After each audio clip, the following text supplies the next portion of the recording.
अस्सलाम वालेकुम friends hello hi welcome back to our channel fantastic family with Razia అందరూ ఎలా ఉన్నారు బాగున్నారా ఈ రోజు అయితే మన లంచ్ బాక్స్ సిరీస్ లో ఒక స్వీట్ సర్ప్రైజ్ ని అయితే మీ ముందుకైతే తీసుకొచ్చేసాను ఫ్రెండ్స్ ఈ రోజు 10 మినిట్స్ అంటే 10 మినిట్స్ లో ప్రిపేర్ అయిపోయే స్పెషల్ క్రంచీ క్యారమెల్ బాదం అయితే ప్రిపేర్ చేసేసుకుందాం కిడ్స్ కి స్పెషల్ గా లంచ్ బాక్స్ స్నాక్స్ కి ఇవ్వచ్చు అన్నమాట అంత బాగుంటాయి ఎమ్మీగా ఇంకెందుకు ఆలస్యం స్టార్ట్ చేసేద్దాం first of all stove on చేసేసుకొని ఒక ప్యాన్ అయితే పెట్టేసుకుందాం ప్యాన్ కొద్దిగా హీట్ అయిన తర్వాత 1 కప్ బాదంని అయితే తీసుకుంటున్నాం ఇక్కడ 1 కప్ బాదంని మనం లైట్గా గోల్డెన్ కలర్ వచ్చేంత వరకు చక్కగా ఫ్రై చేసేసుకుందాం 10 to 15 మినిట్స్ టైం పట్టింది ఫ్రెండ్స్ మనకి బాదం అనేది ఫ్రై అవ్వడానికి చూడండి ఫ్రెండ్స్ ఇక్కడ బాదం అయితే చక్కగా ఫ్రై అయిపోయింది లైట్ గోల్డెన్ కలర్ అయితే వచ్చేసింది ఇప్పుడు ఈ బాదంని కప్లో అయితే తీసేసుకుందాం ఈ ఫ్రై అయిపోయిన బాదంని కూడా మనం వేరే కప్లో అయితే తీసేసుకుందాము నెక్స్ట్ ప్రాసెస్లో 2 టేబుల్ స్పూన్ తెల్ల నువ్వులు అయితే తీసేసుకుందాం తెల్ల నువ్వులు మనకి ఎంత హెల్దీనో మనందరికీ తెలిసిందే తెల్ల నువ్వులు వచ్చేసి మన బోన్స్కి చాలా స్ట్రెంగ్త్ని ఇస్తాయి ఫ్రెండ్స్ ఆల్రెడీ మనకి ప్యాన్ హీట్గానే ఉంది కాబట్టి తొందరగా ఫ్రై అయిపోతాయి ఇవి కూడా ఫ్రై అయిపోయిన తర్వాత పక్కన తీసి పెట్టేసుకుందాం తెల్ల నువ్వులు కూడా పక్కన తీసేసుకున్న తర్వాత ఇక్కడ నేను 1/2 టేబుల్ స్పూన్ ఘీ అయితే వేసేసుకుంటున్నాను మీ దగ్గర ఘీ అవైలబుల్ లేకపోయినా బటర్ అయినా వేసుకోవచ్చు ఈ ఘీని చక్కగా మనం మెల్ట్ అయితే చేసేసుకుందాము ఇక్కడ మనకు ఘీ అనేది పర్ఫెక్ట్గా మెల్ట్ అయిపోయింది మన క్యారమెల్ బాదంకి కొంచెం ఫ్లేవర్ అనేది బాగా వచ్చింది అనమాట అందుకోసం మనం ఘీ యాడ్ చేసుకున్నాం 3/4 కప్పు షుగర్ కూడా యాడ్ చేసేసుకుందాం ఇందులోనే ఈ షుగర్ని ఒకసారి చక్కగా మిక్స్ చేసేసుకుందాము మనం దీంట్లో అయితే వాటర్ అయితే యాడ్ చేయట్లేదు ఈ షుగర్ అనేది మెల్ట్ అయిపోయింది అనమాట ఇలానే పెడితే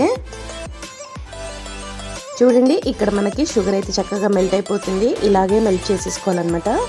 ఇక్కడ మనకి క్యారమెల్ సిరప్ అయితే రెడీ అయిపోయింది చూడండి క్యారమెల్ ప్రిపేర్ చేసుకునేటప్పుడు వాటర్ వేయకుండానే క్యారమెల్ అయితే ప్రిపేర్ చేసుకోండి ఎక్కువ ఎయిటెడ్ జార్లో పెట్టినా కూడా చాలా రోజులు నిల్వ ఉండిద్ది అనమాట మన క్యారమెల్ బాదం వచ్చేసి అందుకోసం మనం ఫ్రై చేసేసుకున్న బాదంని కూడా ఇప్పుడు ఈ క్యారమెల్ సిరప్లో వేసేసుకుందాము ఒకసారి బాగా మిక్స్ చేసేసుకుందాము క్యారమెల్ మొత్తం బాదం మొత్తం బాగా పట్టేటట్టు షుగర్లో కనుక మనం వాటర్ వేసినట్లయితే మనకి క్యారమెల్ బాదం అనేది ఎక్కువ రోజు స్టోర్ చేసుకోవడానికి ఉండదు ఫ్రెండ్స్ నెక్స్ట్ వచ్చి మనం ఫ్రై చేసుకున్న తెల్ల నువ్వుల్ని కూడా ఇందులో వేసేసుకుందాము ఇలా తెల్ల నువ్వులు కూడా వేసేసుకున్న తర్వాత స్టవ్ ఆఫ్ చేసేసుకొని ఒకసారి చక్కగా మిక్స్ చేసేసుకుందాము క్యారమెల్ బాదంని మనం బటర్ పేపర్ మీద ట్రాన్స్ఫర్ చేసేసుకుందాం ఇది బాగా చల్లగా అవ్వాలన్నమాట 10 to 15 మినిట్స్లో ఇది చల్లగా అయిపోయి క్యారమెల్ బాగా క్రంచీ క్యారమెల్ అయితే మనకి ప్రిపేర్ అయిపోయింది నాకు క్యారమెల్ అనేది కొంచెం సెట్ అయ్యేదాకా దీన్ని ఒక బటర్ పేపర్ మీద తీసేసుకొని ఆరబెట్టేసుకుందాం ఫ్రెండ్స్ కొంచెం మనకి థిక్గా అవ్వాలన్నమాట క్యారమెల్ వచ్చేసి క్రంచీగా అవ్వాలి అప్పటిదాకా మనకి క్యారమెల్ బాదం అయితే క్రంచీగా రెడీ అయిపోయింది పేపర్ని మనం ఇలా ఈజీగా రిమూవ్ చేసేసుకోవచ్చు ఇలా తీసినా కూడా మనకి బాదం అనేది వచ్చేస్తాయి ఫ్రెండ్స్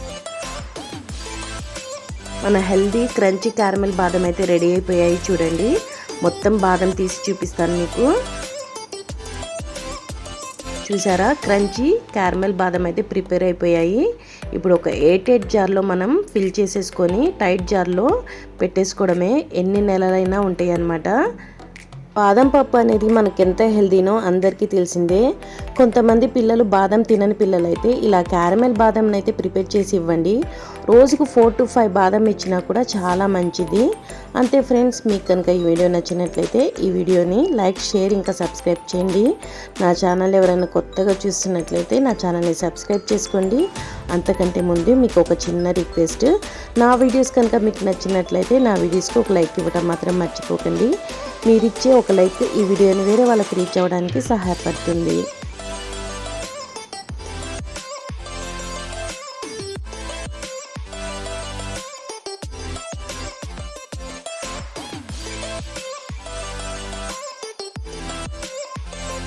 ఇలా మొత్తం బాదంని ఎయిటెడ్ జార్లో పెట్టేసుకొని స్టోర్ చేసి పెట్టేసుకోవడమే అంతే ఫ్రెండ్స్ థ్యాంక్స్ ఫర్ వాచింగ్